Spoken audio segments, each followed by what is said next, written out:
ang SOP collections sa Bureau of Customs na umabot sa 11 billion pesos.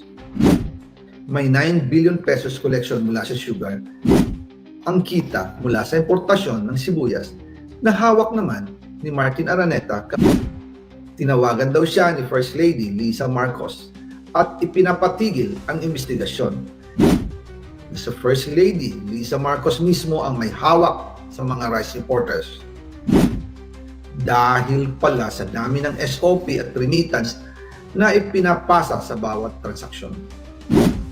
Ang pinakamakapangyarihang pamilya pa mismo ang sangkot sa ganitong sistema.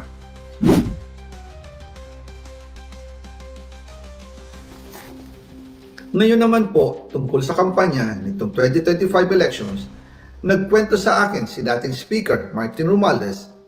Kinausap daw siya ni PBBM sa Tacloban para tumulong sa gastusin ng mga kandidato mula national hanggang local candidates.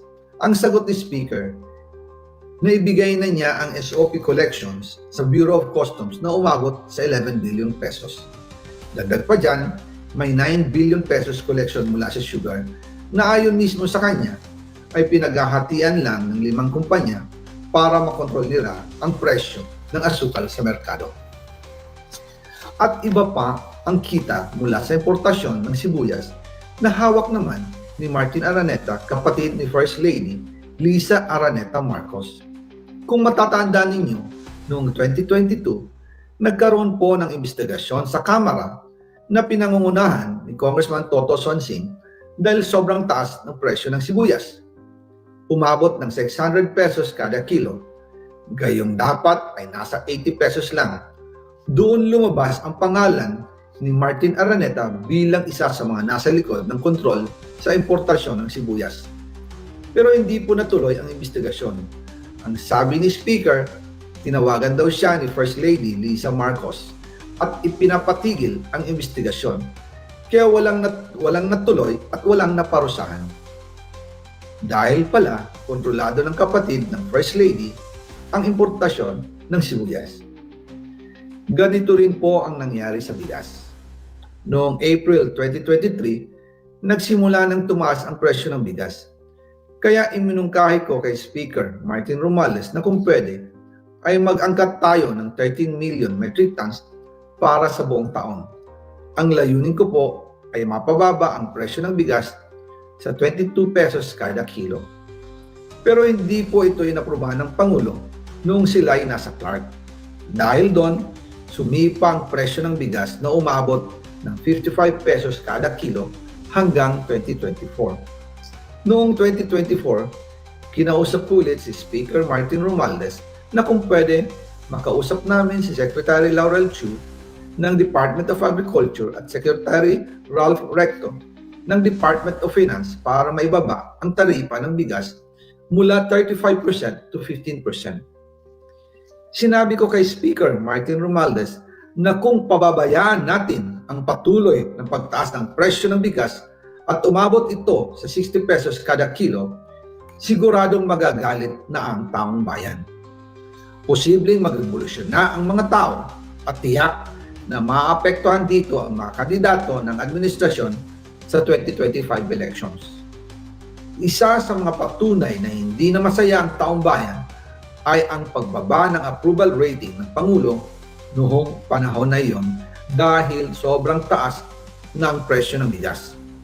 Nangyari po ang meeting at halos inaabot kami hanggang alas 2 ng umaga, nakikiusap, nagpapaliwanag. Buti na lang, matapos ang matagal na negosasyon, pumayag din sila. At di nagtagal, inanunsyo na rin sa publiko na ibaba ang nangbuwis sa bigas. Ngunit, matapos ang 4 hanggang 6 na buwan, hindi pa rin bumababa ang presyo ng bigas. Kahit ibinaba na ang taripa nito, kaya iminungkahi ko kay Speaker Romualdez na magpatawag ng investigasyon tungkol sa bigas sa pamamagitan ng Quinta Committee hearings. Habang iniimbestiga nito ng Quinta Committee na pinamumunuan ni Congressman Joey Salceda, bigla na lang itong pinahinto ni Secretary Kiko Laurel Chu matapos niyang ipakita ang isang confidential report. Nakasaad dito na si First Lady Lisa Marcos mismo ang may hawak sa mga rice importers. Ayon kay Secretary Laurel, maaapektuhan daw ang First Lady kung itutuloy ang investigasyon dahil kasama raw nila sa Vietnam visit ang ilang importer ng bigas at nag-dinner pa raw sila roon. At noong araw din yun, tumawag si Congressman Sandro Marcos kay Speaker Romualdez upang ipatigil ang House investigations tungkol sa bigas as instructed ng Pangulo. Magkasama kami ni Speaker Martin Romualdez nang tumawag si Congressman Sandro Marcos. Dumating din si Secretary Laurel Chu sa Manila Polo Townhouse at doon siya pinagalitan ni Speaker dahil inilabas niya ang confidential report na nagdidiin sa First Lady sa issue ng rice smuggling. Humihingi ng paumanhin si Secretary Laurel Chu at sinabi niyang, pasensya na, masyado akong naive. Doon namin naintindihan kung bakit. Kahit ibinaba na ang import tax ng bigas mula 35% to 50%, ay hindi pa rin bumababa ang presyo sa merkado dahil pala sa dami ng SOP at remittance na ipinapasa sa bawat transaksyon. Dagdag pa po, maraming importers ng isda ang nagre-reklamo dahil kontrolado ito ng kaunting kumpanya lamang. Wala naman daw tax sa importation tuwing lean season, pero kahit ganoon, hindi pa rin sila nabibigyan ng permit to import. Ang makaunting kumpanya na ito lang ang nabibigyan ng permit to import. Dahil dito kontrolado ng isda at ito din ang dahilan kung bakit mataas ang presyo ng galunggong. Mga kababayan, hindi dapat naghihirap ang Pilipinas. Hindi dapat ganito kamahal ang mga pangunahing bilihin tulad ng bigas. At higit sa lahat, hindi dapat nagugutom ang mga Pilipino. Wala silang malasakit sa taong bayan, lalo na sa mga mahihirap. Inaabuso ang kapangyarihan, nagiging negosyo ang pera ng taong bayan. Masakit man tanggapin, pero ito ang katotohanan.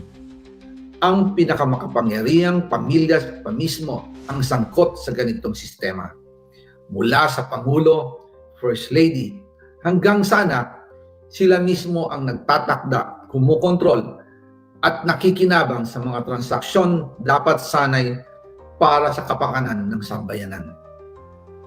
Hawak at kontrolado nila halos lahat ng ahensya, kaya nagagawa nilang itago ang katotohanan.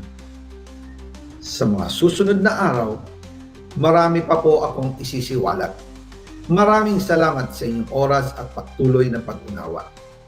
Naway, magising tayo sa katotohanan at sama-sama natin hanapin ang hustisya para sa bayan. Diyos mabalos po sa Indogabos.